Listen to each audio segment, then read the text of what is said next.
From Montana's news leader, this is the MTN 530 News. Good evening, everyone. Thanks for joining us tonight. I'm Jeanelle Slade. Well, another high count of new confirmed COVID-19 cases across the state today. This along with another death in Yellowstone County and hospital beds filling up.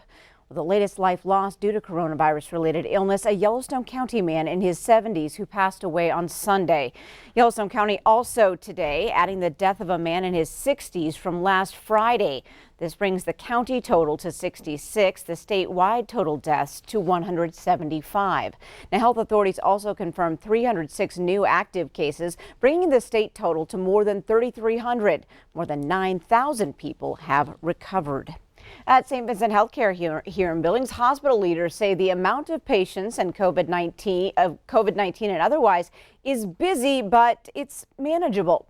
Today, the hospital has 36 COVID-19 patients, 5 of whom are in intensive care. Hospital officials tell us as cases continue to rise across the state and country, they are more concerned about having enough staff to meet demand rather than bed space and personal protective equipment. The teams meet daily to assess the situation and make sure there's enough resources to go around. We are doing some predictive analysis based on the data. Where do we see ourselves in the next couple of weeks? And with the increased positivity rate that we are seeing, it could be that the numbers that I referenced earlier would actually be ticking up. And so that's why, again, we've got a team of individuals that are watching this every day, doing all we can to plan accordingly so that if additional patients come our way, we're there for the community. Now, Ski Hen tells Q2 St. Vincent is not at all close to calling in additional resources from the state or National Guard. Well, it's no secret doctors and scientists are currently conducting trials for a vaccine for coronavirus. But did you know many of those trials do not include vaccines for children? MTN's Annie Johnson joins us now with the latest information. It's a big topic because it affects the ones you love the most, your children, your kids. You don't want them to get the coronavirus, but what's there to know about the children's vaccine? Most drug trials start off with adults first, and then they may do safety profiles in adults, and then they'll move into pregnant women and also children at the same time. Bozeman Health is working with a pharmaceutical company to find a vaccine for the virus for adults. You can give everyone these vaccines, so we've given it to like 120 some people in our area. Does it actually prove immunity to the virus? I mean, this is what the whole trial is about. But as a parent, why might you consider vaccinating your child, especially if symptoms may not be as severe? Because they're the ones who spread it to their grandparents.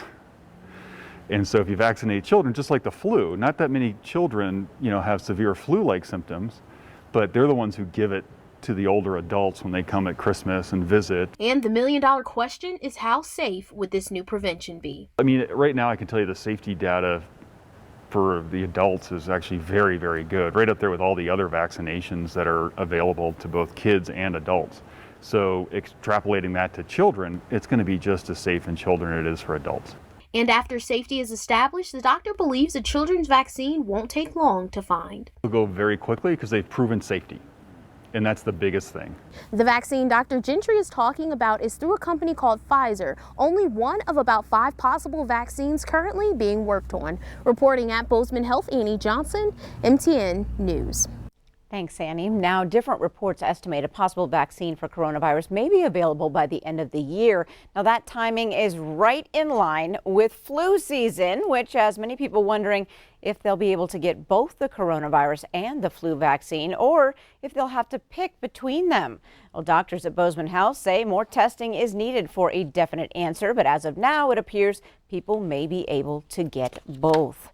Now, the CDC says flu season typically peaks between December through February, but cases can start much earlier.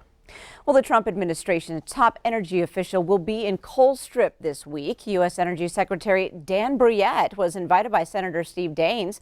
The cabinet secretary is expected to talk about the future of the Colstrip power plant and energy jobs in Montana. In March, Brouillette told a Senate hearing he was interested in carbon capture technology and encouraged a meeting with Colstrip plant owners. Colstrip Units 1 and 2 have been shut down, and Units 3 and 4 could be offline within 3 to 5 years. MSU Billings is working to get more students not only voting, but also more educated in their vote. The Democratic Engagement Plan is aimed at increasing student voices and in government and creating lifelong habits. It helps give students access to resources needed to register to vote and make informed voting decisions based on nonpartisan information. Now, the school's civic engagement coordinator says they have partnered with nonpartisan groups in Montana, such as Forward Montana and Montana Campus Compact, to help properly engage with students and ultimately increase student vote.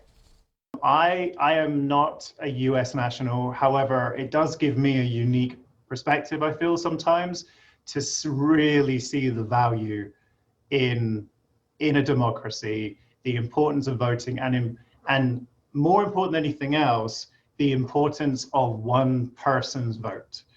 I think a lot of people, and we have a lot of students here, that have this perception that they're not going to bother to vote because they don't feel that their vote matters. And part of what we do is to educate them to say that's absolutely not the case. Your vote is as equal as anybody else's. And in a state like Montana, it could very well come down to a couple of hundred votes.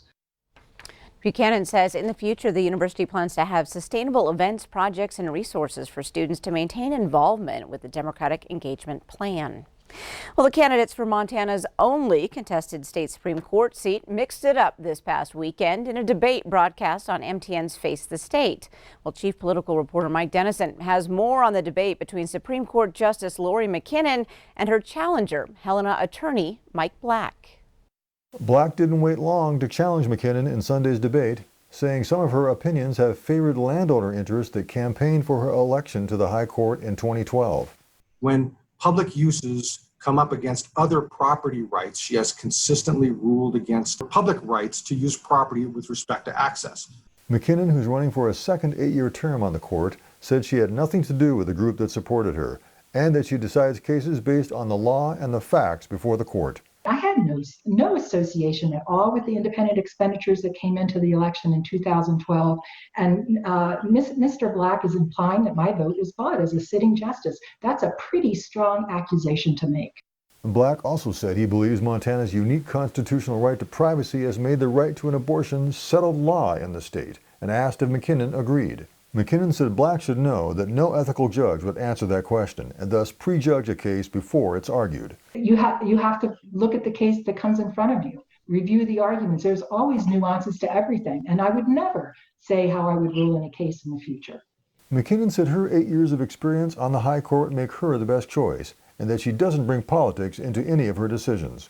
I'm not a political person. I'm not a politician. I have never contributed to any campaign. And I think that fair and impartial nature is absolutely critical to a justice on the Supreme Court. Black said he has experience that very few of the current Supreme Court justices have, working on complex cases representing wealthy and non-wealthy clients. What I bring to the court is somebody who has fought it out in the trenches against some of the best lawyers in Montana and outside of Montana. There's nobody on the court that has the type of civil litigation background that I have on complicated cases. Reporting from Helena, Mike Dennison, MTN News. Thanks, Mike. Now, Justice McKinnon and Mike Black will debate again this Thursday in Helena. That debate will be available on the Montana Public Affairs Network. Well, this weekend, our series of MTN debates moves forward with the race for Montana governor. Democrat Mike Cooney and Republican Greg Gianforte take center stage with our panel of reporters. You can watch that Saturday night at 6 on Q2 or with the KTVQ streaming app for Roku, Apple TV, Fire TV, or Android TV.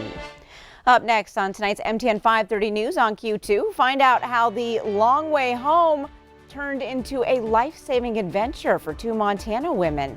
A story you don't want to miss next. And in sports, Scott shows us what happens when football connects with horseback riding. And coming up in weather, it was a beautiful day. Our weather stuck on nice. Now, how long is this stuff going to last? We'll have the answer coming up in a few more minutes.